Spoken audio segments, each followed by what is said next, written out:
Hello and welcome to a deck tech for a new brew of Pioneer I'm working up. So it's a Niftalite list running a Saheeli combo. So you've seen it a million times. I've run the Saheeli combo with the Felidar Guardian in Modern and in my Commander deck. And in Timeless I've been running Saheeli Kitten for ages. It's one of my favourite Timeless brews. So what we are going to do here is we are going to play a brew of this deck. We're going to play Saheeli Luxio. So Saheeli, right, for those you don't know, is one a blue and a red for a free loyalty planeswalker that has 3 abilities. +1, you scry 1 and she pings each opponent. -2, create a token that's a copy of target artifact or creature you control, except it's an artifact. In addition, it gains haste and sack it at the end step. -7 is search for free artifacts, but that's irrelevant. Saheeli does not have the keyword another. She just has the restriction of artifact or creature. So what we're going to do is we're going to use Luxio, for those you don't know, is a 1 mana equipment that has each equipped creature gets +1/+1 for each counter on it.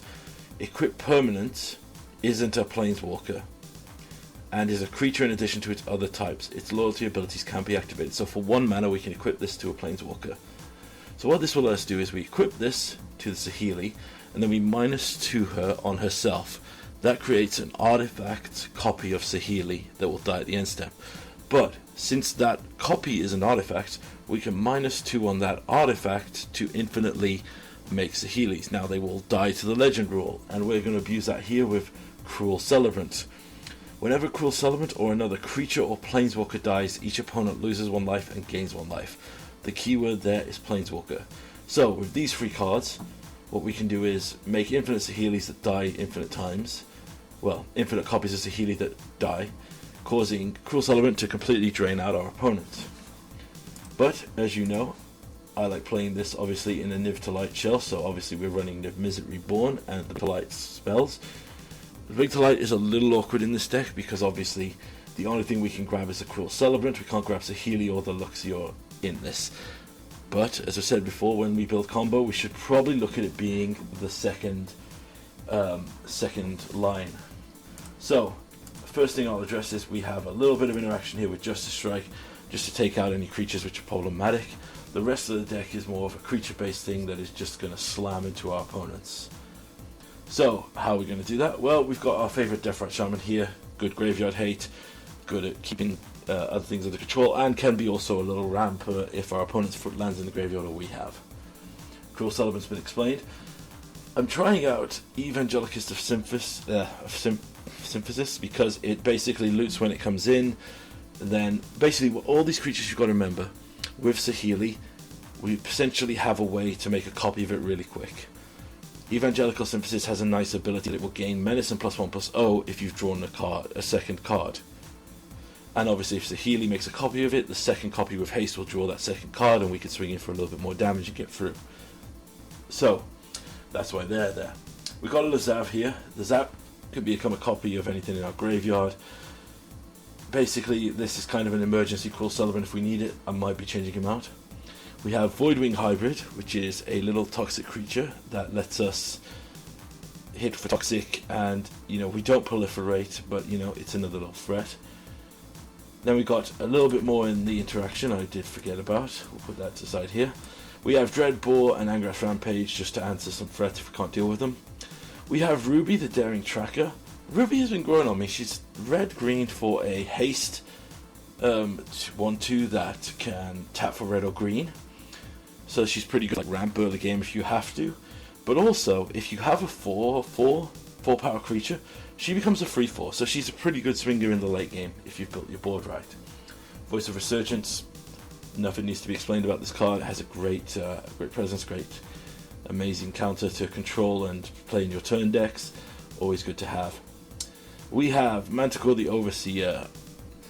I'm a big fan of this card. When it enters, it makes a 3/3 Phyrexian, and if you've made 3 or more artifacts in that turn, you can create a second 3/3. Now, if we have a Saheeli down and we play this, then we -2 the Saheeli to copy this. 3 artifacts will have entered the turn so we can get a boost. Otherwise, it's kind of like old school Blade Splicer, which was sadly no good enough for Mono, but it was basically a 1/1 that made a 3/3 that if you blinked it could make another 3/3 or did any effect like that. Aside from that, we're running Bloom Trigger to buy back anything from our graveyard that might be problematic. We also, to that effect, have Renegade Rallier. Can buy back any of our 2 or lower drops in case they answer our Luxior or our Cruel Spell Element or any of our other threats we want to buy back. And our 4 drops for just Haymaker Bombs, we have Edgar the Charmed Groom because he's an all-star and I love this guy. And we're running Nemeth Primal Warden. Just as an experiment, I was hype on this when he came out, it kind of dropped off, but in these more creature-focused decks, I'm going to give him his due. Anyway, I want to show you a testing match to explain how this deck works really well. As you can see here, the sideboard is not complete, we're still looking into it, but let's go on. A new deck I'm kind of looking at, but it's kind of the same old deck. So, this list is looking to use this combo. Luxior, Gyara's Gift, Cruel Element, and Saheeli Rai, and we get the perfect opening combo here. So for those who don't know, how this works is if we equip Luxior to Saheeli, she becomes a creature. She can copy herself, make an artifact copy of herself, and then she can then clone the artifact copy. But this is also a great example, these 2 games here, of why I love playing combo decks like this. So this first one, we just have the nut here.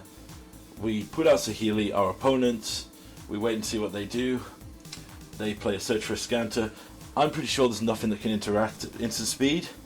So, here's the combo. We got Cruel Element on the field, and we just start cloning Saheeli. And every time we do, Planeswalker dies because we're sacking to the Legend Rule, and the Cruel Celebrant dies. Kudos to our opponent for letting us do this combo. I need to practice it.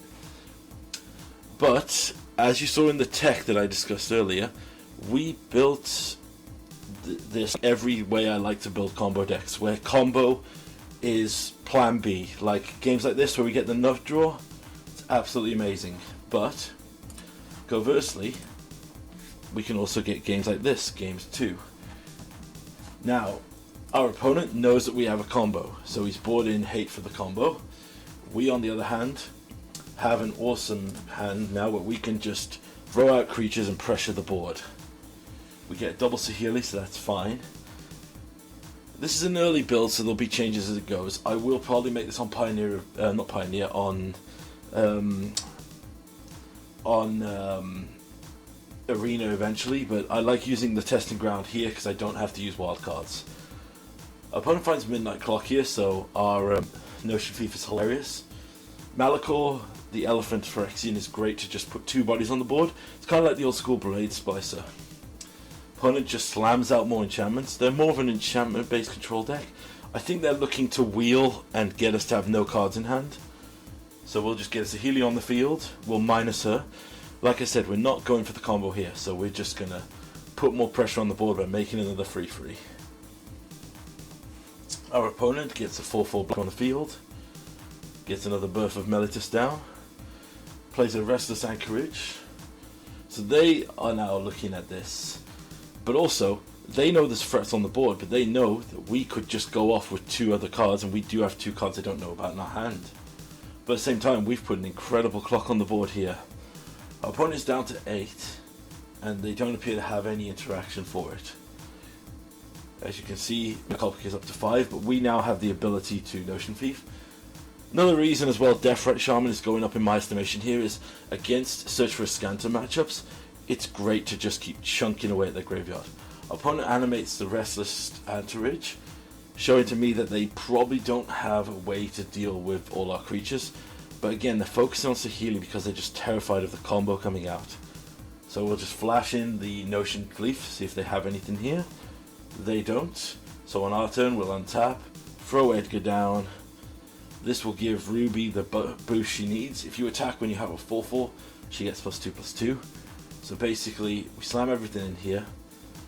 And now if our opponent, going down to 1, puts an instant or sorcery into their graveyard, we can drain them out with the Deathright Shaman. So I'm hoping for... Nope, they sadly don't. But again, our opponent looks at top card, throws an Omen and Sea away, draws, gains 2 life, goes up to 3. Sadly, we missed our opening. They throw down a Narset, activate the Narset, and they find Aether Gust, and they have to concede. That Aether Gust was clearly brought in to counter the Saheeli combo. It was clearly designed to put Saheeli away in response to us trying to combo. But this is how I think combo decks should be. Your opponent should be like, uh-oh, I've got to answer these threats on the field, because if I don't, I'm going to die. But at the same time, they're always thinking, oh wait, I should take out the Saheeli. I mean, I don't know what my opponent had in hand. Maybe they didn't have a better option.